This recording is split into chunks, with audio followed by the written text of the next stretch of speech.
Tangled web we weave when we try to deceive. When Paul wrote to the Corinthians, he was dealing with the tangled web, not one woven by himself, but one woven by deceivers. That's how Paul described them. 1 Corinthians 11, Paul says of them that they are false apostles, deceitful workers. 2 Corinthians 11:13. He will go on to describe these not only as liars, but their background is that of a Hebrew. He'll ask the question, verse 22, are they Jews? I am also. Are they Hebrews? So am I. The troublemakers that had arrived in Corinth after Paul had left the first time were of a Hebrew background, many of them. They are false apostles. They're putting themselves in a position where they don't belong. They're something of charlatans. And these charlatans were telling lies and creating an entanglement of lies that was quite the distraction for the brethren at Corinth. And Paul has to deal with it. He has to deal not only with the lies that they're telling concerning themselves, but also the lies they're telling concerning him. Now, these are people that are very haughty in themselves. They're described in 2 Corinthians 10:7 as trusting in himself that he is Christ. 2 Corinthians 10:12, they measure themselves by themselves. 2 Corinthians 11:20, they exalt themselves. They are all about self. Paul, in writing to this congregation, spent the first 7 chapters addressing how they could know that he was commended before them. He has confidence in his commendation before them, and he describes to them why he had a change of travel plans. But chapter 7 ends with Paul declaring his confidence in them. In fact, chapter 7, Paul says, we rejoice because you cared with that last letter we sent. We rejoice because you cried, you sorrowed. We rejoice because you changed, they repented. We rejoice because of your confidence. We can have confidence in you. Paul closed chapter 7 with exhortations, uplifting words. And then chapters 8 and 9, he talked to them about a special collection. When we get to chapter 10, he's giving some correction to these false teachers that have woven the tangled web.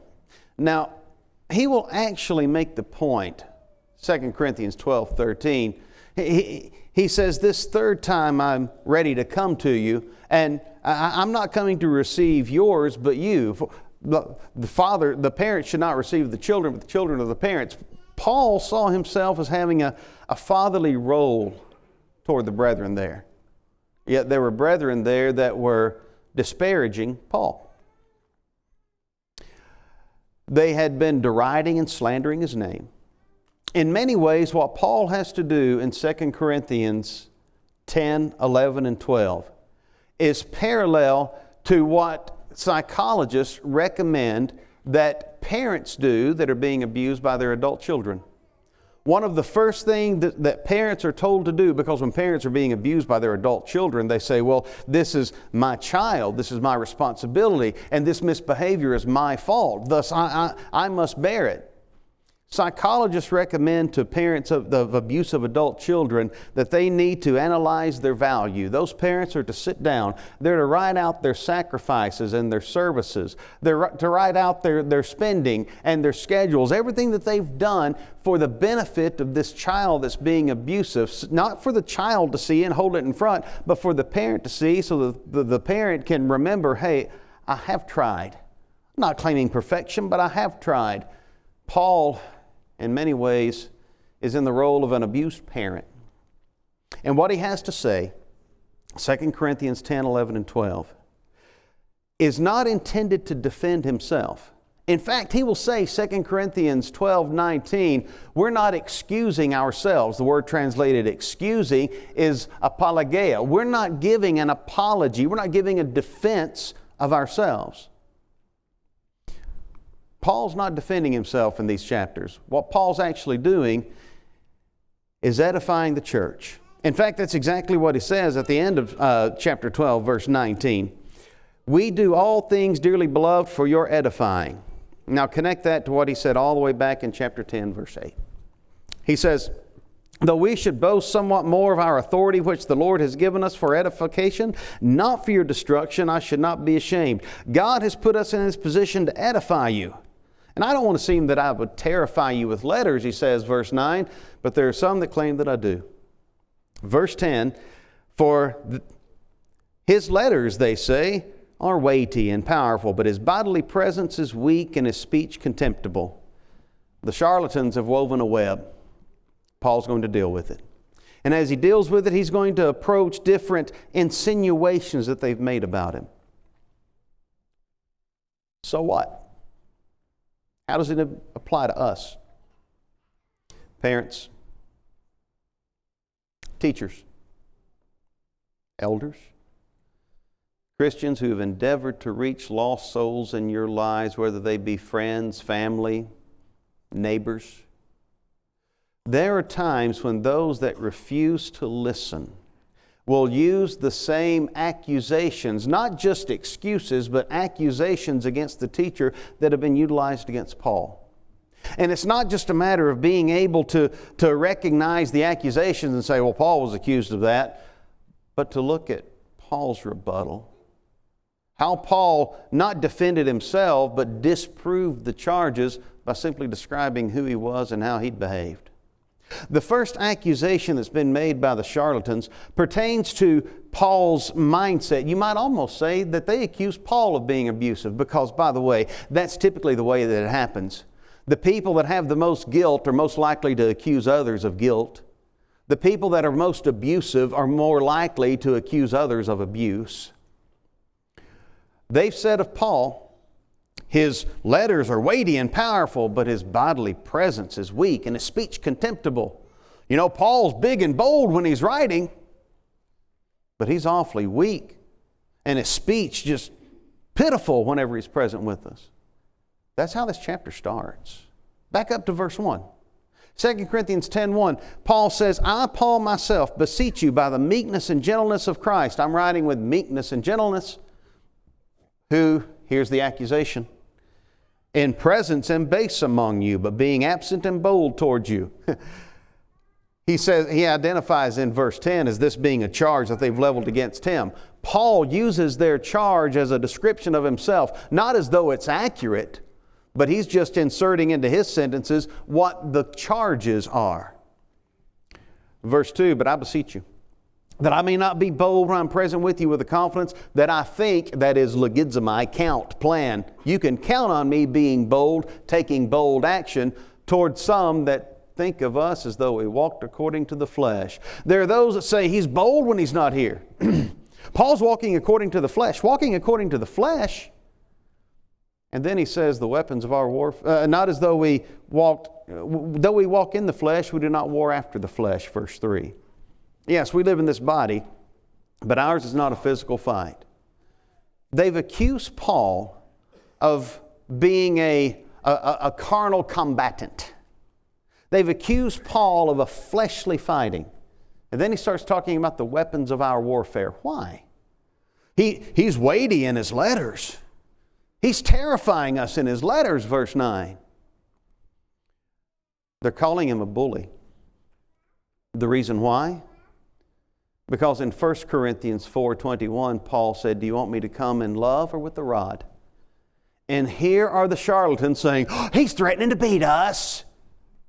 It does not take a Rhodes Scholar, it doesn't take a kindergarten scholar to recognize that when Paul says, do you want me to come with the rod, it's a figure of discipline. In fact, 1 Corinthians chapter 5, immediately after Paul asked if you want me to come with a rod, he addressed a situation where they needed to administer discipline. And he declared his authority as being with Christ in what needed done. They are charging Paul with intimidation. They're saying he's a bully. Don't listen to him. He's just intimidating.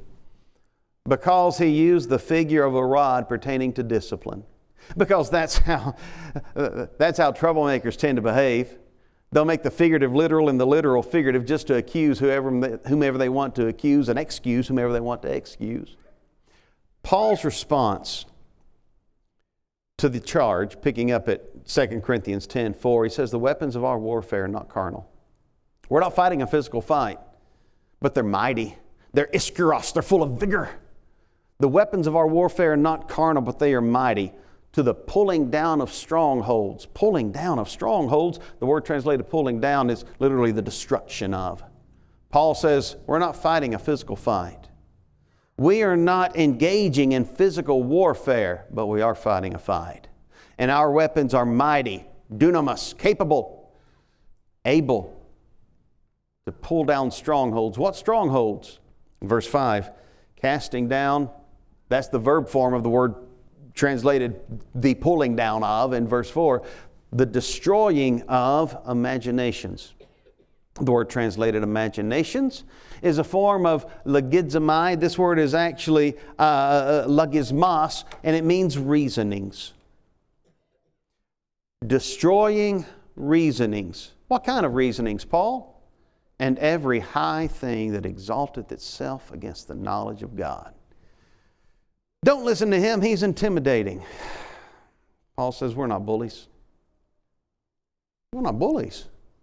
But we do war in order to lower the lofty. We're bringing down these lofty imaginations. We're bringing down these exalted reasonings, every high thing that exalts itself against the knowledge of God. And we bring into captivity every thought to the obedience of Christ. Not just behavior, not just words, but every thought. Paul was willing to fight, not a physical fight, in order to bring these brethren. He's not talking about his efforts in evangelism here. He's talking about his efforts to correct them. And he was willing to fight in order to humble them. Remember what he had said back in 1 Corinthians 5.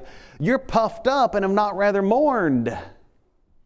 He was willing to fight in order to humble their hearts, in order to bring mourning to their minds, in order to cause them to be lowly. Now, he says in verse 6, after having declared we're endeavoring to bring every thought into the obedience of Christ. By the way, every thought. These are the automatic thoughts, the impulsive thoughts. We're endeavoring to bring every thought that goes through the head into obedience to Christ, and that can be done. It can. We can surrender not only our bodies, not only our vocabulary, we can surrender our very thoughts to Christ. Do they change instantaneously? No. But the Hebrews writer described those who, by reason of use of God's Word, have their senses exercised to discern both good and evil, Hebrews 5:12 through 14. Isaiah described a situation where Paul told the wicked to forsake his ways and the unrighteous his thoughts, because God's ways were higher than their ways. His thoughts were higher than their thoughts. But he had sent His Word so that they might change, Isaiah 55. Paul's point in writing to the Corinthians is that his warfare was not intended to be some kind of physical effrontery, not some sort of assault. But he was fighting to win their minds, to bring them into captivity, subjection, and obey Christ. It's interesting, the Greek word translated obedience, hupakuo. Now parents, you use an English equivalent to this idea. Whenever you tell your children, listen up, hupakuo. Hupa, from under, from beneath. Akuo, listen. Listen from beneath. Listen up. The word translated obey is listen up. And a person will not obey if the person will not listen. That was the problem with the folks in Corinth. Thus Paul says in verse 6, we have a readiness to revenge, that is, we're prepared to punish all disobedience, all of those that don't listen up, all of those that katakuo, they just put it to the side. Having a readiness to revenge all disobedience when your obedience is fulfilled. Paul, in declaring the humility of his efforts, emphasizes that we're not trying to bully and we're not trying to punish prematurely. We're ready to deal with the disciplinary issues, but we're giving time for your obedience to be fulfilled. Christians, it's not a bully that comes to me and says, Scott, you know, that statement you made, that didn't sound very Christ-like. It's not a bully that comes to you and says, I'm concerned about some of the words you've been using. I'm concerned about some of the places where you've been going. We're worried about your soul.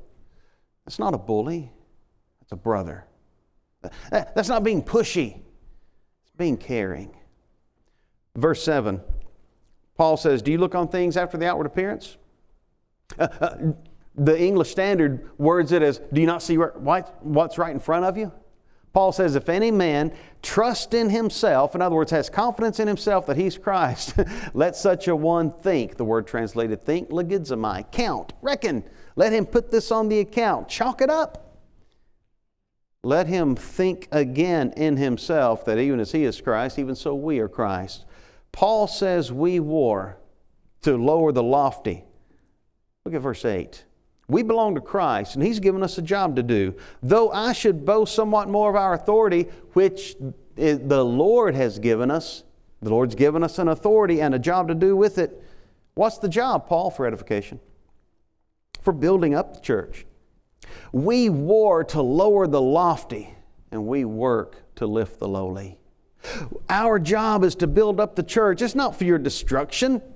That's not what we're out to do. We're out to bring about obedience to Christ. We're out to bring about humility. Paul says, I'm not going to be ashamed of this. Nor should the Christian today. That equally operates with the same selflessness, the same desire to bring souls to Christ. Not only those that are without, but the wayward that ought to be within.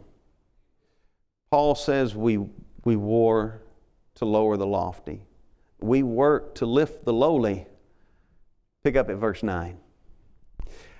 I don't want to seem as though I would terrify you by letters, because they say his letters are weighty and powerful, but his bodily speech is weak, and his bodily presence is weak, and his speech is contemptible. It's worthless. It's of nothing. Paul says, verse 11, you can count on this. Let such a one think. Here's that word again, legizomai, count, reckon.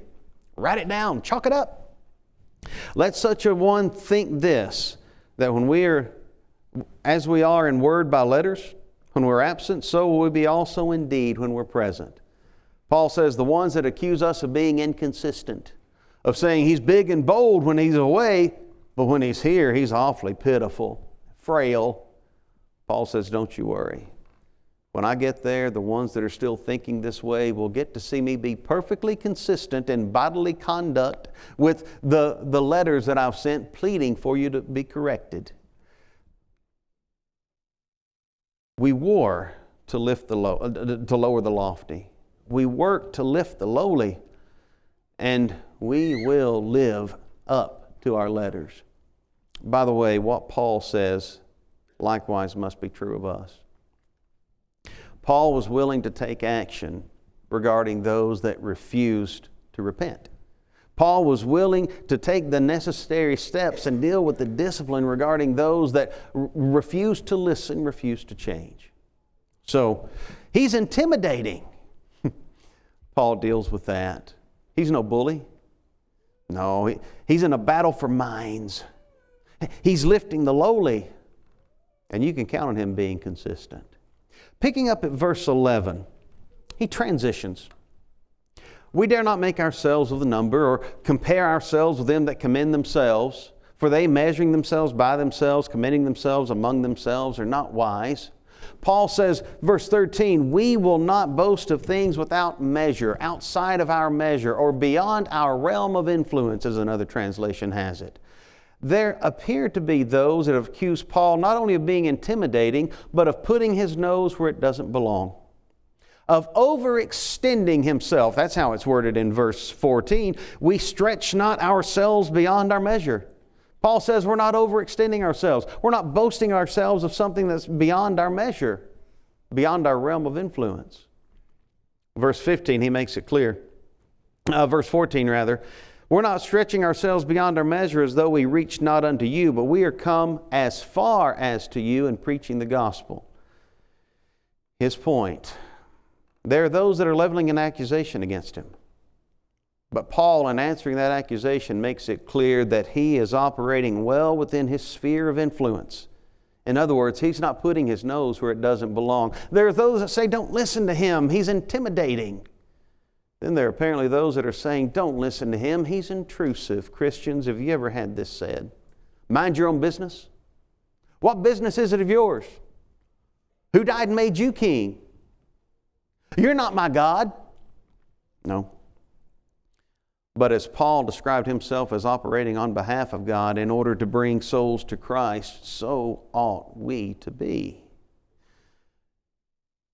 They're saying in Corinth, Paul's got no business here. He's got no place among us. He's got no influence with us here. Pick up at verse 12 again. Paul says, in answering this situation, first, we are not so bold, nor so boastful, as to compare ourselves among ourselves. That's what some of these charlatans in Corinth are doing. They're patting themselves on the back. They're not measuring themselves by apostles. They're not looking elsewhere to see what can we learn, how can we grow. They are measuring themselves by themselves, saying, hey, good job, Johnny, we'll just keep being what we're being. They are big fish in a small pond. Now, there is a sense in which comparison can be made. But we need to ask this question. When comparison is being made, and Christians, this can be asked across the full spectrum of the types of comparisons that God's people will make. When we're comparing ourselves to others, why are we doing it? Are we doing it just for personal commendation so I can pat myself on the back? That's self-exaltation. That's self-justification. That's arrogance. That's, look at me. By the way, Proverbs 27:2, let another man praise thee, not thine own mouth, a stranger, not thine own lips. Let others give you accolades. Why would we compare ourselves? Is it so that we commend ourselves and uplift ourselves? Could it be even beyond that? Could it be so that we content ourselves? Is it the mindset of mediocrity? Well, I'm good enough. Well, we're not growing, but we're holding our members better than the congregation down the road. I'm not growing, but, well, I'm as faithful as the other brother in the pew beside me. When we compare ourselves, are we doing it to find a way that makes us feel content? The Proverbs writer, Proverbs 26:16, said regarding the foolish man, the sluggard, he's wiser in his own conceit and his own eyes. As he measures himself, he's wise, more than 7 men that can actually render a reason. This is that mindset of mediocrity. When we're making comparisons, why are we doing it? If it's just to commend self and uplift self, the motive's wrong. If it's just to content self, the motive's wrong. What if it's to condemn self? There are those Christians that are always comparing themselves to others. And not for the sake of a beneficial comparison, not for the sake of tearing others down, but for the sake of always being negative about self. Maybe some of these were the ones that always had parents yelling at him or her during childhood and has such a negative view of self that if I can't find anything to be disappointed over in myself, and I can't be satisfied. Why are we comparing ourselves to others? Is it to try to make ourselves feel lofty? Is it to try to make ourselves lazy and contented? Is it to try to make ourselves feel overly lowly and condemn ourselves? Or is it to compel?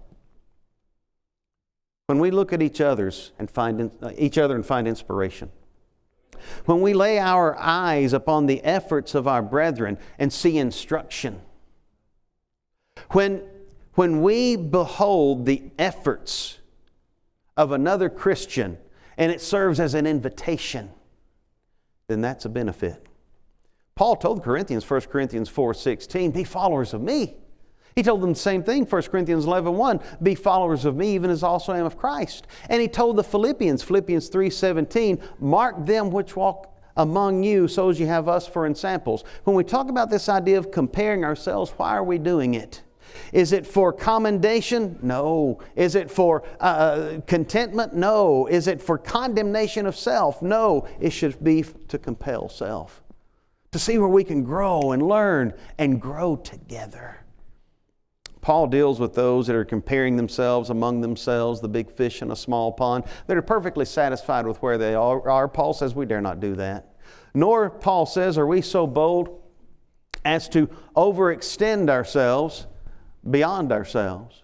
That's what he describes when we get to verses 13 and 14. We're not reaching beyond our measure. We're not reaching beyond our sphere of influence. Verse 15, we're not boasting of things beyond our measure, other men's labors. By the way, this is an indication that there were those in Corinth that were doing this. Some of the ones that were false teachers that were leveling accusations against Paul were the ones that had entered after Paul had left and are trying to pat themselves on the back as though the planting of the church at Corinth and anything good about the church at Corinth was to their credit. No. You could say that the state of the church at Corinth was to their credit, but that's not a good thing.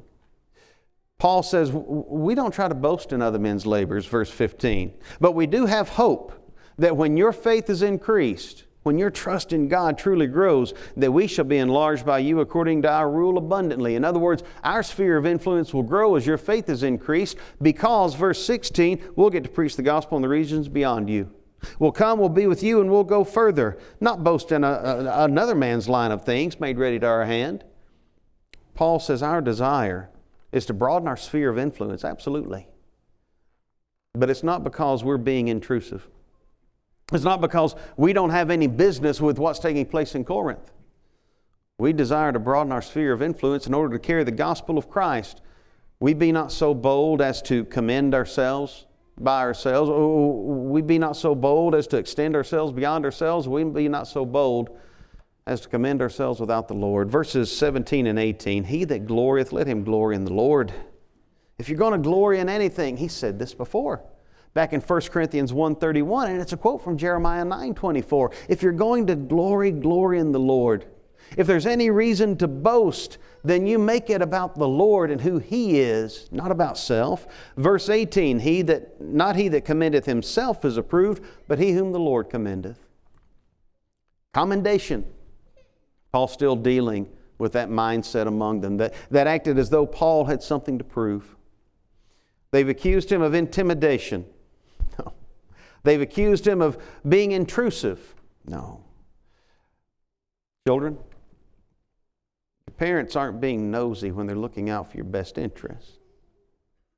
Spouses, your spouse isn't being nosy when he or she asks questions about something that you've done or said or somewhere you've been.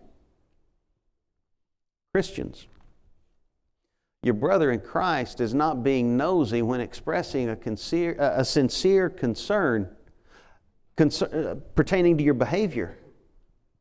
Paul wasn't being nosy or intrusive. He was being a caring Christian. Paul's intimidating. Don't listen to him. Paul's intrusive. Don't listen to him. Get to chapter 11. Chapter 11, verse 5, Paul has to say, I was not one whit behind the chiefest of apostles, the very chiefest apostles, the super-duper apostles, you might say. And he'll make the same statement, or very similar, chapter 12, verse 11, when he says, I'm nothing behind the very chiefest of apostles. There are comparisons that are being made. And these false apostles, false teachers, these frauds and charlatans are comparing themselves to Paul while he's not there and indicating that they're in some way above him. So as Paul writes what he writes in chapters 11 and the beginning of chapter 12, it pertains to the measure, the comparison. And there are those that are comparing themselves to Paul.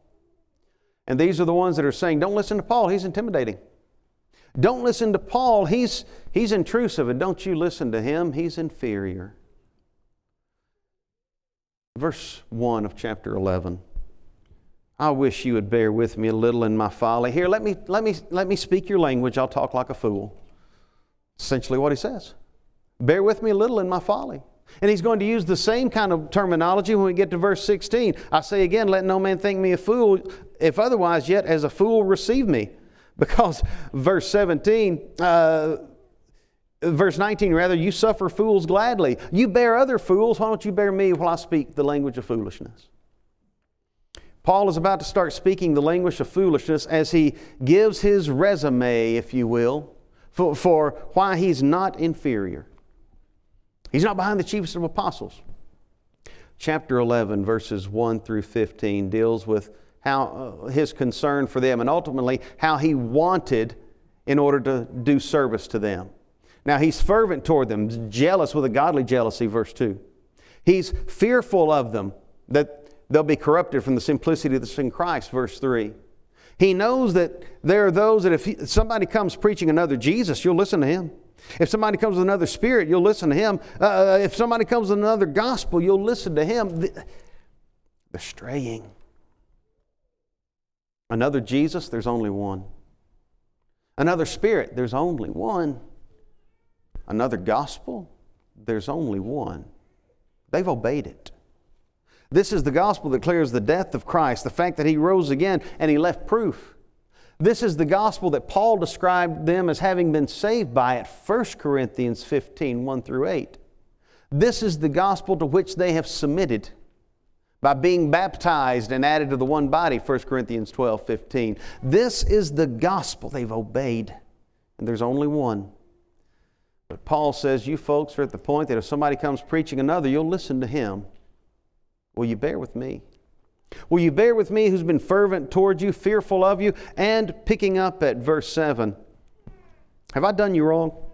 You say I'm rude in speech. Have I done you wrong? Have I committed an offense in abasing myself that you might be exalted? Paul said, I've lowered myself. How had he lowered himself? Part of it was in the way that he conducted himself and his vocabulary. He told them back in 1 Corinthians chapter 2, I determined to know nothing among you save Jesus Christ and Him crucified. His language was lowly, humble, not articulate, not eloquent. No wonder they say in verse 6 here in this chapter, Paul says, though I be rude in speech, they called his speech contemptible back in chapter 10, verse 10. Though I be rude in speech, I'm not rude in knowledge. I've given you the teaching that you needed. And I've also given you the patience that you needed. Did I commit an offense? Did I sin against you, verse 7, by abasing myself so that you might be exalted? How did you abase yourself, Paul? Because I preached freely. What do you mean he preached freely, without reserve? No. Verse 8, I robbed other churches, took wages of them to do you service. How had Paul abased himself? He didn't take any kind of compensation from the church at Corinth. And it will go so far that Paul will actually tell them, chapter 12, verse 13, how is it that you were inferior to other churches? Now remember, they're indicating that Paul's inferior. How is it that you were inferior to other churches? Except in this, that I myself was not burdensome to you. Forgive me this wrong. The only way that you were inferior to other churches is that I didn't let you support me. They are claiming that Paul is inferior. Paul's point, when I was with you, I behaved in a lowly way for your benefit. I didn't want to overcharge you. I didn't want to burden you. And no one's going to take that boasting away from me. Chapter 11, verse 10. Paul could glory in knowing his wants on their behalf. Moving forward in chapter 11, Paul will continue to talk about, here, I'll speak foolishly. I'll continue to glory, verses 17 through 19. Verse 20, you know what? You'll suffer. You'll bear with the man that brings you into bondage. If a man eats you alive, devours you. If a man takes from you and robs you. If a man exalts himself and looks down on you. And if a man slaps you in the face. That's ironic. There were those in Corinth that were accusing Paul of being abusive and violent. But the church at Corinth was letting some get away with slapping them in the face. Why? Because they're the ones that are inconsistent. Verse 21, I speak as concerning reproach. Though we'd been weak, howbeit whereinsoever any is bold, I'm going to speak foolishly. Let me be bold also. Beginning in verse 22, here's his resume. Are they Hebrews? Me too. Are they of the Israelites? So am I. Seed of Abraham? Me too. Ministers of Christ? You betcha. I speak as a fool, I'm more so. Labors, stripes, prisons, more abundant, more frequent. When Paul says what he says beginning in verse 22, he is reminding them of his woes for Christ. Paul's not inferior. And he knows this based on his wants on their behalf, his woes on the behalf of Christ. He'll ultimately conclude that these woes and worries, verse 28, besides all those things that are without, that which comes upon me daily, the care of all the churches. You want to see my credentials? Look at my scars. Christians, the person that has never mistreated you, the person that has never insulted you, the person that has never deceived you, robbed from you, manipulated you, does not deserve a finger pointed back in his or her direction when that person shows the concern to try to help you when wrong is in place. Paul is having to show the level of his concern not only for the church at Corinth, but for the cause of Christ. What kind of minister of Christ is he? He's one that will suffer the woes. Thus, as they accuse him of being inferior, Paul says, you bear with my folly. Let me count out to you my wants on your behalf, my woes on Christ's behalf. And let me glory in the fact that my weakness is strength. Pick up at verse 29. Paul says, who's weak? And I'm not weak. Who's offended and I burn not? Everything that the church faces, it affects me too. By the way, if I'm going to glory, I'm going to glory in the things concerning my infirmities. He'll describe an event pertaining to a vision 14 years earlier, caught up to the third heaven.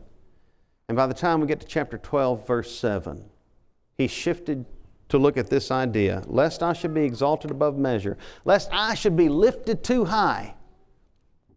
I was given a thorn in the flesh, a messenger of Satan to buffet me, lest I should be exalted above measure. The Lord has given me an ailment, a challenge to make me low. Why? Lest I be exalted above measure through the abundance of revelation. For this thing I besought the Lord twice, he says, verse 8. He said unto me, my grace is all you need. My grace is sufficient for thee. My strength is made perfect in weakness. Paul, when he's among us, he's weak. Paul says, that's right, I am. Paul, when we see you, your body is weak. Yes. But Jesus told me his strength is made perfect in weakness. Therefore, verse 9, most gladly will I rather glory in my infirmities and in necessities, that the power of Christ may rest upon me. Therefore, verse 10, I take pleasure in infirmities, reproaches, in necessities, persecutions, and in distresses for Christ's sake, because when I'm weak, then I'm strong. They want to see Paul as inferior because of how lowly he was among them, because of how weak he seemed to be. They wanted to look down their noses in a carnal way at the one who had brought them such spiritual benefit. We've got to be careful. Because for those that are young and full of vim and vigor, it can be tempting to look down our healthy, youthful noses at those that are more aged and feeble and say, oh, Granddad just doesn't understand anymore. When in fact, Granddad is giving sage wisdom of the gray head as exalted in Proverbs, because that hoary head is a crown of glory when it's found in the way of righteousness. We have to be careful, lest we treat not only sage family members that way, but sage members of the church, those that have cared for us and behaved in feeble and faultless ways, and we see it as though it's weakness.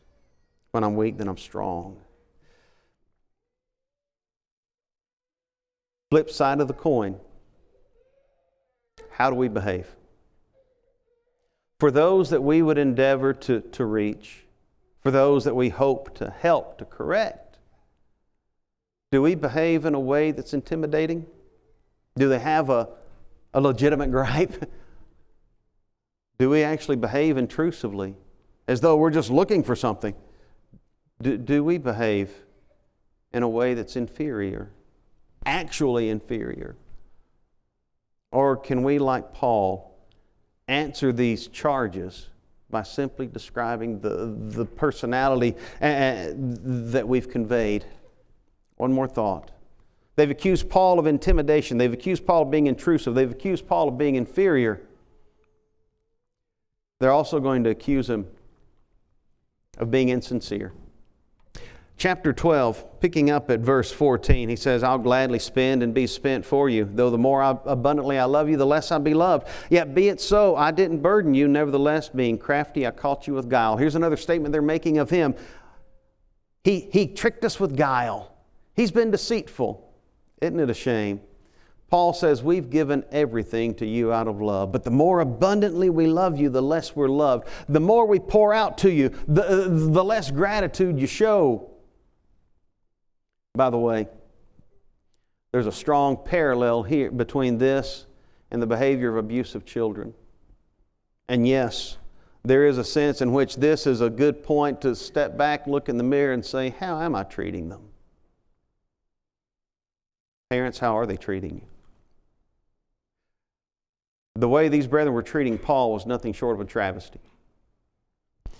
The more love he poured out to them, the less he received in return. But he would gladly spend and be spent for them. We have given everything to you out of love. But verse 16, was I crafty? Did I catch you with guile? Did I make a gain of you by any of them who I sent unto you? They've claimed that Paul didn't take payment from them while he was with them, but he decided he would try to make up for it down the road by this special collection. They're accusing him of taking the special collection for his own profit instead of using it for the poor churches in Jerusalem. Romans 15, 2 Corinthians 8 and 9, and so forth. They're accusing him of dishonesty, insincerity, of being a plotter and a manipulator all along. Do you know why they're accusing him of this? I know you are, but what am I? It is exactly that idea of those that are guilty of the crime are most likely to accuse others of it. Thus, Paul says, we have gained nothing from you by lying. We've been honest in your presence. Christians, if we are endeavoring to help one another, if we're endeavoring to reach the lost, there's going to come a time when, despite the best of intentions and the best of behaviors, we get accused of being intimidating or intrusive or inferior or insincere. But if we behave with the same mindset as Paul, we can answer in the same way. This morning, maybe it's the case that you're someone who's never obeyed the gospel of Christ. You've never been added to the church. You've never been washed of your sins. Are you ready to do so? We're not trying to intimidate. We're not trying to intrude. We're certainly not trying to share some inferior message. And we're not being insincere. We need the gospel, every one of us. Are you ready to be baptized into Christ for the remission of sins? Christians, how many have treated our fellow Christians the way these folks have treated Paul? How many have treated our parents that way? Our loved ones? The brethren in Corinth needed to repent. Maybe there's some here today that need to do the same.